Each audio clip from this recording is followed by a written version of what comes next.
Hello and welcome to CTV News Across Canada for Thursday, March 20th. We've got the top local stories from coast to coast, stories that affect you and our country. Thanks for joining us. Robert Schellenberg has been on death row in China for several years, but federal officials say the former Abbotsford resident was not among 4 Canadians executed there. The families have asked us not to give any details, and they want us to make sure ultimately that we are protecting their privacy. The Foreign Affairs Minister now has a tightrope to walk with Schellenberg and an estimated 100 other Canadians still in Chinese prisons. We will continue to engage with China as we'll continue to not only strongly condemn, but also ask for leniency for other Canadians that are facing similar situations. While China executes more people than any other country in the world, it is rare for them to do this with foreigners, so this is a deeply troubling development. Former diplomat Michael Kovrig spent more than 1,000 days locked up in China. The Chinese government is mindful of international perceptions of it. It does care how other countries view it. So to take this step is frankly demonstrating what kind of China it wants the world to see. The 4 executed were dual citizens and had been accused of criminal activity linked to drugs. The embassy in Ottawa says China doesn't recognize dual citizenship and has a zero-tolerance stance on illicit drugs. As a universal human right, we oppose the death penalty in all cases, regardless of the nature of crime, characters of the offender or the accused. Relations deteriorated when Huawei executive Meng Wanzhou was detained in Vancouver in 2018. Then the 2 Michaels were arrested and jailed, and Schellenberg's life sentence was upgraded to death. We have not been doing very well. In fact, since the arrest of Meng Wanzhou, things have not much improved. Recently, Canadian levies on some Chinese products and their retaliation with tariffs have revived tensions. The timing of the execution, I don't think is accidental. It's just to show to Canada, look, you know, you will have to make concessions if you want to see the relationship improve. Penny joins us now. Penny, have we heard anything from the families of those 4 Canadians? No, and Minister Jolie was adamant that she preserve their privacy. Their executions, as you can expect, further complicate a really complex geopolitical landscape. Strengthening trade relations with China in the wake of U.S. tensions is off the table. Multiple experts are urging the government to take a careful and defensive position when dealing with China, Mi-Chung. Yeah, very delicate time right now. Thank you, Penny. You bet. It was a ceremony for Ontario, but the country. Oh, Canada. Returning to the post of Premier, his Progressive Conservatives elected to their 3rd consecutive majority. I, Doug Ford, swear. Doug Ford delivered a message of pride in sovereignty, declaring Canada can't be sold. Honestly, I'm getting chills all up and down my body right now. I honestly am. He says in the face of mounting U.S. tariffs, my friends, it's no exaggeration to say Ontario is facing one of the most pressing and significant challenges in the history of our province. Despite generations of companionship and collaboration, Ford acknowledges our relationship with the U.S. is in for some rough waters. We will never stop working and engaging with our American counterparts to protect and enhance the most successful trading relationship the world has ever seen. The Premier's new cabinet to meet this moment is unchanged in size. 36 ministers, no new faces, but with some job title swaps. I think the message of stability and certainty in this environment, that's one of the things that we bring to the table. Peter Bethlen-Falvey is back in charge of Ontario's finances. I am prepared to spend billions of dollars because we campaign on a commitment to protect Ontarians. I, Stephen Francis Lecce, swear that I will duly... Stephen Lecce remains Minister of Energy, dropping electrification, adding mining to his responsibilities. President Trump has upended the world order, and we're going to need every government, every regulator, every agency to move with absolute speed to get shovels in the ground. There's a major change in education. Paul Calandra slides over from Municipal Affairs and Housing, where the government has struggled to make headway on its goal of building 1.5 million homes by 2031. Calandra takes over at Education ahead of teacher contract negotiations next year. And I know he has the ability and the track record of moving things forward and getting things done. There's no change on major portfolios like health, transportation, and infrastructure. MPPs return to their desks at Queen's Park on April 14th when they'll elect a new Speaker of the House. April 15th, the next day, that's when we'll get the speech from the throne where we'll hear more about where Doug Ford wants to take the province over the next 4 years. Reporting live, I'm Siobhan Morris. Nathan, back to you. Thank you, Siobhan. An approaching federal election and economic concerns over potential U.S. tariffs has leaders of Canada's oil and gas industry urging political parties to fast-track fossil fuel developments and declare an energy crisis, saying boosting oil and gas exports is critical for economic sovereignty. There's no other sector that provides the leverage economically on a global basis that the energy sector does. 14 energy executives are calling for policy changes to eliminate the federal carbon pricing, streamline regulations, and shorten deadlines for project approvals. It cannot be so long. This should be able to be done in 6 months. The energy sector is feeling pressure by external stakeholders to get these built right away. Environmental advocates are concerned. Really ruin the progress that Canadians have made in protecting the people and places we love. The advocacy group argued that Canada should invest in clean energy industries such as low-carbon steel, aluminum, and renewable electricity instead. New export markets to grow our trade with places like the European Union, and that means doubling down on clean energy, not fossil fuels. Energy policy is expected to be a key issue of the upcoming election. Calgary Chamber of Commerce says it has previously asked federal leaders for many of the same changes the energy CEOs want. This is something that we have seen will hinder our ability to A, develop the resources, and B, realize the value that benefits not just Calgarians, Albertans, but also Canadians. And Alicia joins us from Stephen Avenue tonight. Alicia, the province has added to the calls from oil and gas companies today. Tara, the Premier and the Energy Minister are both calling on federal party leaders to call an energy crisis and to prioritize energy projects. Now, neither the Premier nor the Energy Executive that I spoke with today named any specific projects that they hope will be fast-tracked at this point, or may be fast-tracked. The federal party leaders have not yet responded to the industry's letter. Tara? Okay, Alicia, thank you. Pink spray paint covers the main entrance at this Tesla dealership just off the Carry. It happened this morning. A video posted to social media shows two people using fire extinguishers to spray the paint. Their message: the environmental activist group Last Generation Canada claimed responsibility, demanding Canada take a stand against Tesla's CEO Elon Musk, who they claim is destroying democracies and helping spread climate denial. We've seen hundreds of thousands of people across this country be evacuated because of fires, billions of dollars of damage due because of floods. And right now, what we're seeing south of the border is the fall of our democracy. According to Montreal police, two men, both 21 years old, were arrested on site. Well, they were arrested for vandalism. This marks the second time this year the dealership has been vandalized. Last month, police say the main entrance was spray painted.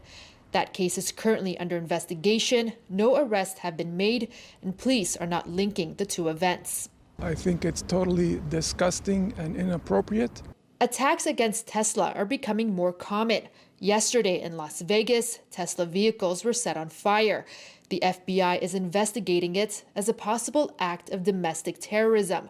Back in Montreal, some Tesla drivers say they're feeling the heat after moves by the company's controversial CEO. Well, I'm not a big fan of vandalism. I can understand the emotion behind it. This Tesla owner says he's now considering buying a different electric car. It makes an amazing product. It just happens to be run by someone who a lot of people would qualify as a fascist or a lunatic. CTV News reached out to Tesla for comment, but we did not hear back in time for broadcast. As for the two suspects, Montreal police say they have been released on condition and are expected to appear in court sometime in May. Sweeta Rassi, CTV News. Evolution Wheel in Winnipeg makes tires for farm and construction equipment. 85% of their products are exported to the U.S. So the ongoing trade war has owner Derek Hurd's head spinning. Well, my blood pressure medication started to kick in 2 days ago, so it's got me feeling a little bit better, but it's difficult. Like, we're in a really uncertain time where you just don't know. Hurd says the threat of tariffs and reciprocal ones have the potential to significantly increase his costs. One day it's fine and there's nothing that's going to happen.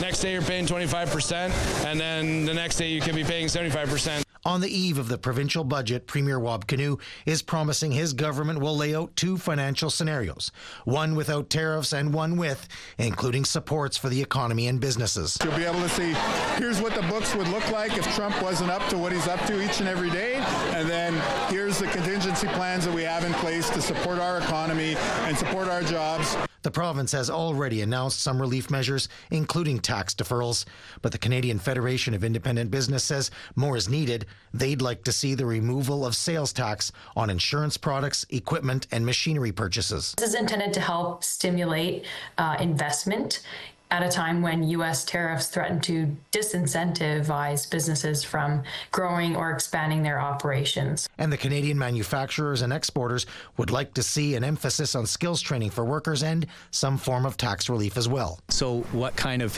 tax removals or other cost incentives can we use to help offset some of those tariff impacts? Derek Hurd says he doesn't want to beg for anything, but he'd welcome the help. We start seeing a 25% tariff, well, that's the equivalent of payroll. So how do you have all of a sudden 2 payrolls?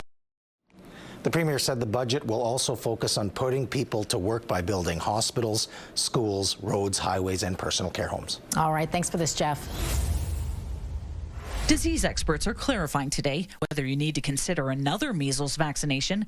Anyone who's had measles or was born before 1970 when the virus was widely circulating has natural immunity. Anyone born after that should have 2 doses of vaccine. If they had their full childhood vaccinations, would be considered immune by the age of 18 months. And those 2 doses of vaccine or having had measles actually confers immunity for life. Health Canada says one shot provides 85 to 95% efficacy. The second dose wasn't introduced until the mid-90s. So there's a number of adults that may have only had 1 dose in childhood. For people born and raised in Alberta, accessing your immunization records shouldn't be a problem. Because they're all given through public health units, and so we have a better registry than in Ontario, where they were given in family doctors' offices and that kind of thing. It was your responsibility to keep track of that record. If you lost your immunization card, there's a good chance in most provinces your immunization history is also lost. Provinces simply have not kept track of the immunizations that they have administered over the years.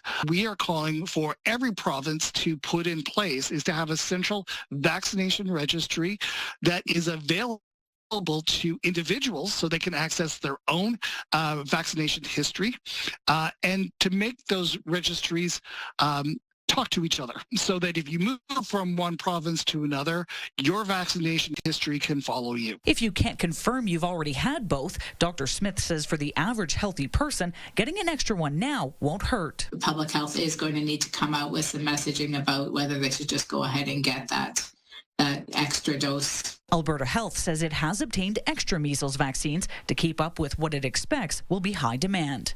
Amanda Anderson, CTV News, Edmonton. Craft brewers have been waiting for a long time to sell their products in other provinces.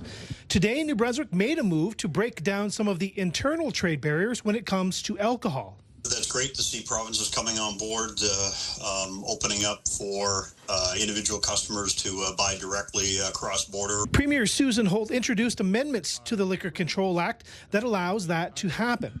Consumers will be able to buy alcohol directly from another province or territory with similar rules. The Premier is also eliminating the personal exemption limits on liquor for people entering the province. There are 60 craft brewers in Nova Scotia, and the hope is that the removal of some of these interprovincial trade barriers will help them stay in business as tariffs start to inflate costs.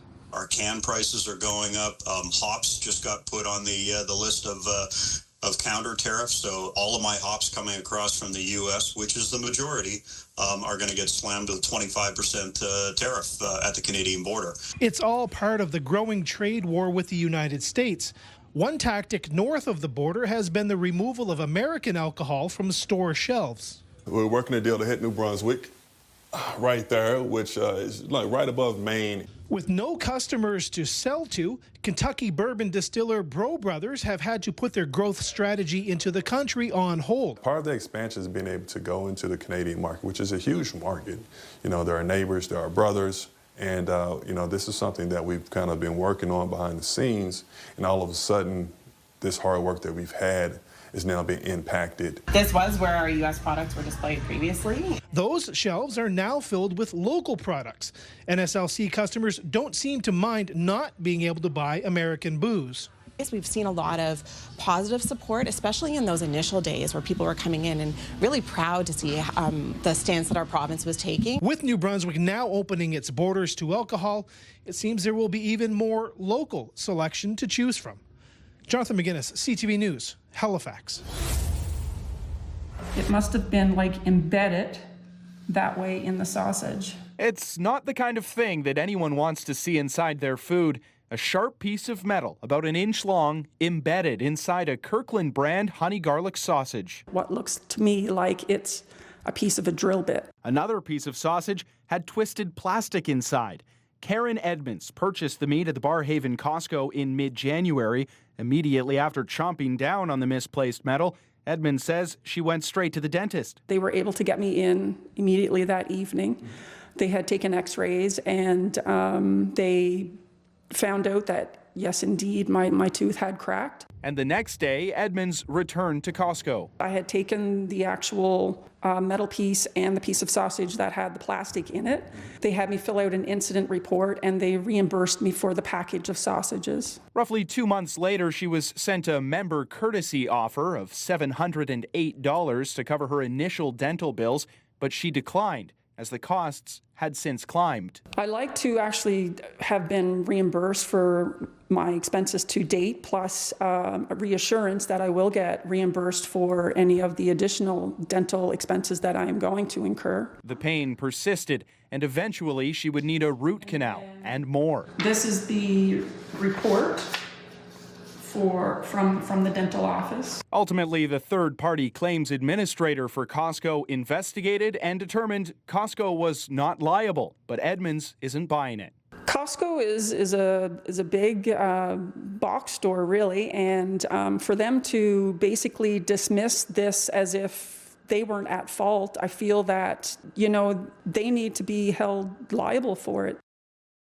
Edmonds just had another dentist appointment for a permanent filling yesterday, and she says she has at least 2 more appointments to go before her situation is rectified. That means that she won't be done with all the dental work until April 23rd, and the whole ordeal will have cost roughly $5,000. Meantime, Costco has not responded to our multiple requests for comment. Patricia. All right, CTV's Austin Lee live tonight. Thank you. Investigators are trying to figure out why a fire broke out at this townhome off Sunset Road in Guelph on Wednesday morning. First responders saying they were called just before 7 this morning. There were 4 individuals in the house at the time. Fire investigators say police were first on the scene and observed 2 people who were able to evacuate on their own, but 2 others remained trapped inside. The 2 upstairs were alerted to the smoke, smelled the smoke. They tried to get the 2 tenants out of the basement and were unsuccessful in doing so. When fire crews arrived, they encountered flames and large amounts of smoke from the front door. Firefighters managed to remove 1 person from the first floor who was transferred to a Hamilton hospital with serious injuries. They also removed another person from the basement who died at the scene. Both parties were adults in their 40s. It was a male that passed away, and the female has gone to Hamilton for further treatment at a Hamilton hospital. Guelph Fire Chief Brian Arnold was not available for an interview today, but in a statement to CTV News, he says the firefighters are physically okay and he's proud of their efforts, saying, unfortunately, the results were not what we hoped for. The efforts were professional and they worked efficiently and as effectively as they could under difficult fire conditions. I thank them for their work and for their efforts. A woman in the complex says the man who died was like a little brother to her, sharing this photo with CTV and saying the man's name was Mike.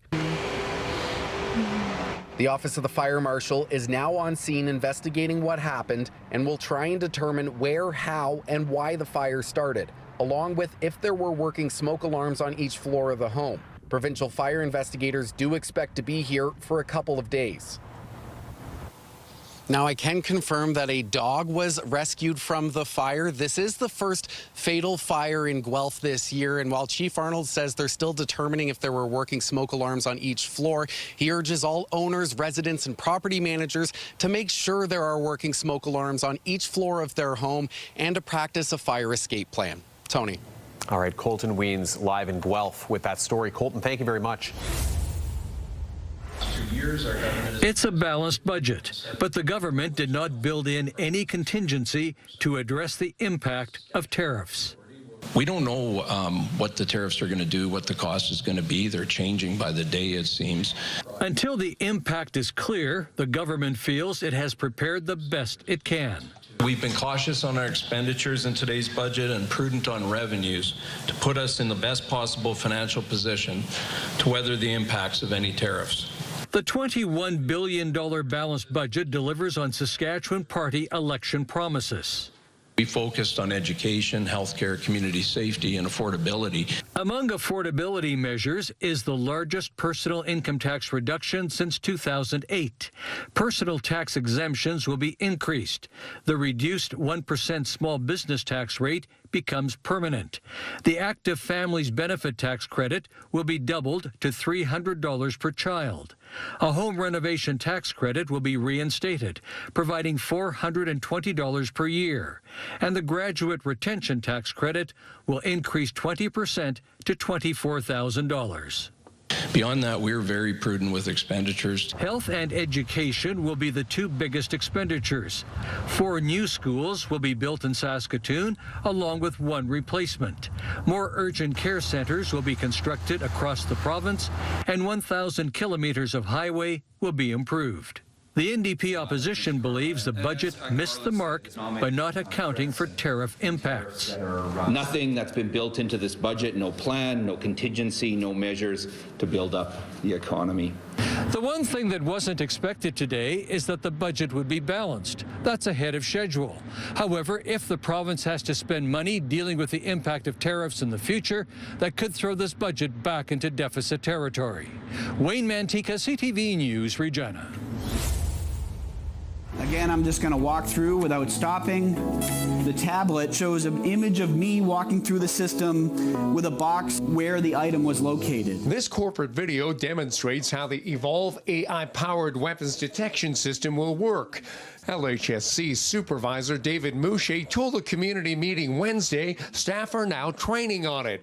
It goes live at University Hospital April 15th and live at Victoria campus sometime in May. Unfortunately, incidents involving weapons in a hospital setting have become more common. Mouche calling it a proactive step to mitigate risks. Nothing is 100% on its own, meaning this has to be coupled with other security measures like security staff, cameras, and other things that enhance security and safety of everyone who visits an emergency department. The systems will be installed at University, Vic, and Children's emergency departments. This follows a traumatic incident late last year. On December 14th, a truck pulled into the emergency bay at Victoria, smashing into a cement pillar. A second vehicle arrived and multiple shots were fired, hitting the truck and shattering glass doors. The incident had people inside scrambling for cover. It prompted a code silver, letting people know there was someone inside with a weapon or an active shooter. Mouche says the system is non-intrusive and not connected to the hospital IT, so it won't collect patient information. Hospital officials say it's currently in place at a number of Ontario hospitals, including Windsor Regional. Very easy to use, quick, in the moment to highlight anything. Our team did partner and go down and work with Windsor prior to our devices being received here. From the people I've talked to that have experienced this back in Windsor, they had comfort knowing that the person next to them in the emergency department had to go through the same machine when they entered the department. And it took something off their mind that they didn't have to worry about or lessened it. The new system comes with a price tag of $8,000 Canadian per month for a 4-year lease. Brian Bicknell, CTV News.